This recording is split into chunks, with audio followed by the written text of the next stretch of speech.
नमस्कार, स्वागत है आपका फ़ायदेमंद फंड्स में। और फ़ायदेमंद फंड्स के ज़रिए हम आपको अच्छे जो बहुत सारे म्यूचुअल फंड्स हैं उसके बारे में बताते हैं कि किस में आप अपना निवेश कर सकते हैं, किसके बारे में आपको जानकारी होनी चाहिए। तो हर हफ्ते एक फ़ंड और एक फ़ंड मैनेजर से आपकी मुलाकात होती है। इस वक्त बाज़ार जिस जंक्चर पर खड़ा है, एक तेज़ी का माहौल बना है। US में भी अगर आप देखिए तो इन्फ्लेशन ऐसा लग रहा है कि शायद पीक हो गया है और वहाँ पे 2 क्वार्टर से लगातार जो इनकी GDP है वो कॉन्ट्रैक्ट कर गई है। अभी जो कल नंबर आया वो भी गिर के आया है। तो क्या फेड अब बहुत हार्श स्टेप नहीं लेगा, डविस कमेंट्री आ रही, इस तरह की बहुत सारी बातें चल रही, लेकिन उसकी वजह से बाज़ारों में एक ज़बरदस्त तेज़ी का माहौल है। तो यही मौका होता है जब आप अपनी इन्वेस्टमेंट की प्लानिंग करते हैं। बीच में लोग थोड़ा सा वो हो गए थे, हालांकि SIPs में बहुत ज़्यादा तेज़ी बनी हुई थी। तो कौन से वो फंड हो सकते हैं जिस पे आपको नज़र रखनी चाहिए? आज वैसा ही एक फ़ंड है हमारे साथ, निपॉन इंडिया का फोकस्ड इक्विटी फंड। इस नाम से इसका ही फोकस्ड इक्विटी फंड है, तो बहुत कम स्टॉक्स इसमें होते हैं, एकदम फोकस्ड होते हैं और फोकस के पीछे जो प्रीमाइस होता है वो मैक्सिमम प्रॉफिट होना चाहिए। बातचीत करने के लिए हमारे साथ फंड मैनेजर विनय शर्मा है।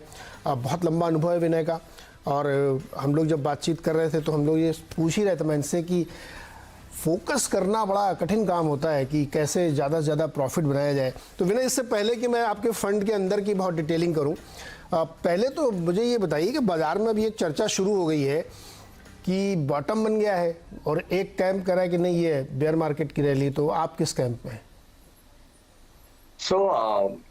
देखिए, हम लोग जनरली शॉर्ट टर्म प्रेडिक्शन तो फेवर नहीं करते हैं, लेकिन अगर आप देखें बाजार में जो मेजर कंसर्न था वो था इन्फ्लेशन।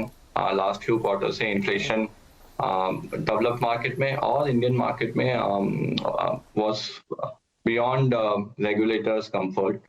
तो थोड़ा इन्फ्लेशन का कंसर्न था, थोड़ा वैल्यूएशन का कंसर्न था। Obviously few quarters back valuations were at much higher level and थोड़े पॉकेट्स में वैल्यूएशन काफी हाई थे, स्पेशली जो हाईटेक हाई ग्रोथ पॉकेट्स थे उनमें वैल्यूएशंस काफी हाई थे। सिमिलरली US मार्केट्स में नैस्डैक में वैल्यूएशंस उनके एवरेज से काफी हाई थे। तो कंसर्न था इन्फ्लेशन का, कंसर्न था वैल्यूएशन का, एंड कंसर्न था कि रेगुलेटर्स काफी तेजी से या सेंट्रल बैंक्स काफी तेजी से इंटरेस्ट रेट हाइक करेंगे, जिसका ऑब्वियसली इक्विटी मार्केट्स पे नेगेटिव असर होने का चांस रहता है। तो ये ब्रॉड कंसर्न थे एंड आई थिंक उसमें से थोड़े कंसर्न खत्म तो नहीं हुए हैं बट कम होने लगे हैं।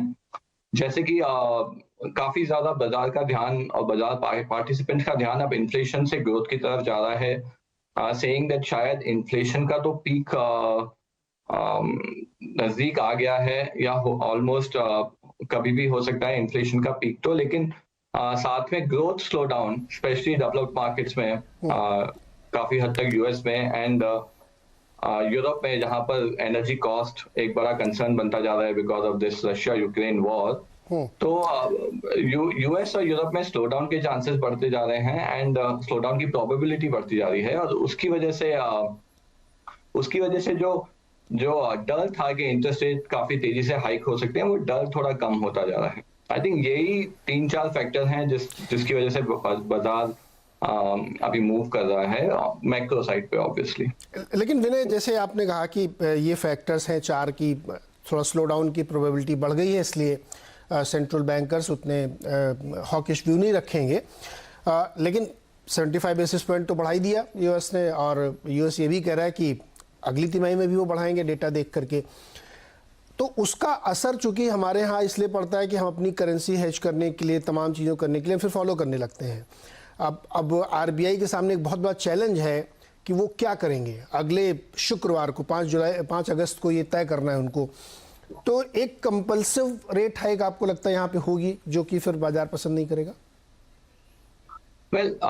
देखिए, मार्केट्स हमेशा फॉरवर्ड लुकिंग होते हैं एंड देयरफॉर इम्पोर्टेंट ये नहीं है कि रेट हाइक होगा या नहीं होगा। ऑब्वियसली उसका शॉर्ट टर्म असर होता है, बट इम्पोर्टेंट ये है कि डायरेक्शन किस तरफ जा रहा है।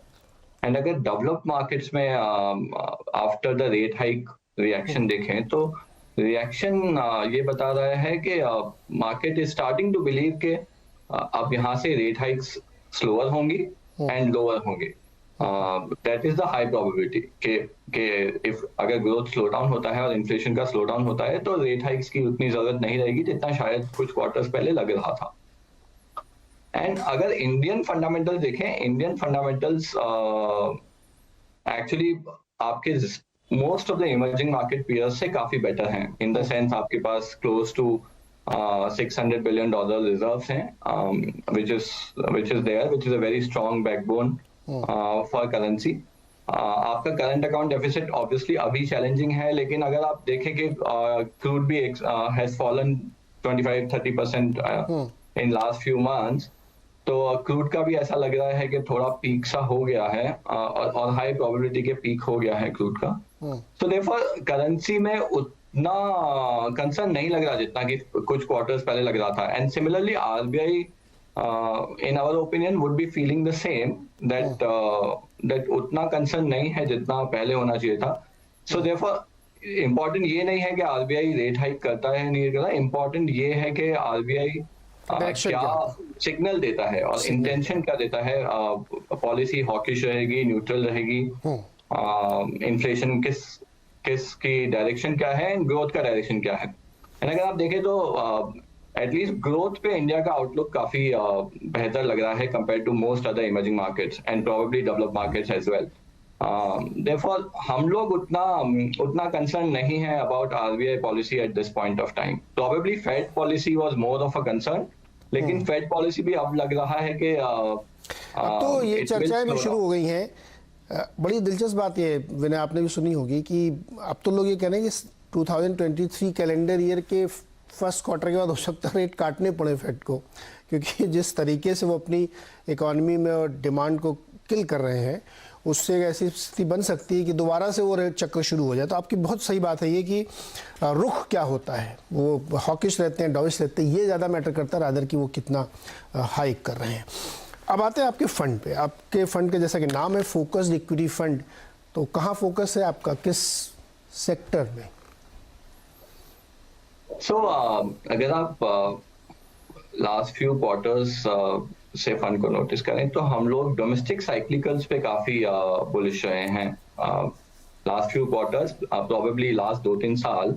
एंड रीजन 3-4 थे। वन, अगर आप डोमेस्टिक सेक्टर्स देखें इंडिया में, तब big domestic sectors are banking, capital goods, auto, consumer discretionary consumption etcetera. अगर आप बैंकिंग को देखें तो बैंकिंग 2015 to 19 एनपीएल क्राइसिस से गुजर रहा था, उससे बाहर निकला, प्रॉफिटेबिलिटी काफी लो थी। 2018-19 PSU banks were almost making losses. 2019 onwards हम लोगों का व्यू था कि एनपीएल क्राइसिस का पीक हो गया है या होने वाला है, and therefore banking profitability will come back to normal scenario, and valuations were very cheap. 2 साल पहले banking valuations were really cheap.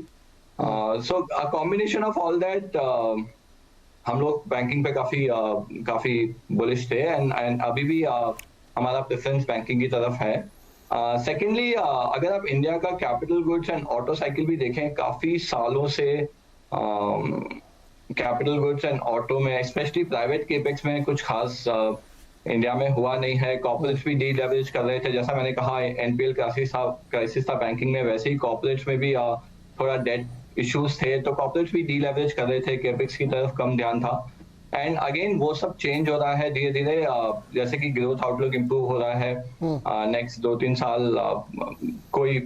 अगर कोई बड़ा शॉक नहीं आता है तो ग्रोथ आउटलुक स्टेडी रहेगा, एंड प्राइवेट केपेक्स के भी रिवाइवल के काफी चांसेस हैं। अगर आप ऑर्डर बुक्स देखें इंजीनियरिंग कंपनीज के last few quarters, order books continuously improve हो रहे हैं, not only from government side तो काफी सालों से अच्छा कर रहा था, बट प्राइवेट साइड से भी अब ऑर्डर बुक्स या नए ऑर्डर्स आना शुरू हो गए हैं। सो देयरफॉर कैपिटल गुड्स एक सेक्टर है जो हम लाइक करते हैं। Then again same for auto, आपका ये पूरा demonetisation plus GST plus Covid का शॉक, इसकी वजह से ऑटो एक तरह से डाउनटर्न में चला गया था, specially segments of auto, and now it looks like auto can have a good cycle again अगले 3-4 साल के लिए।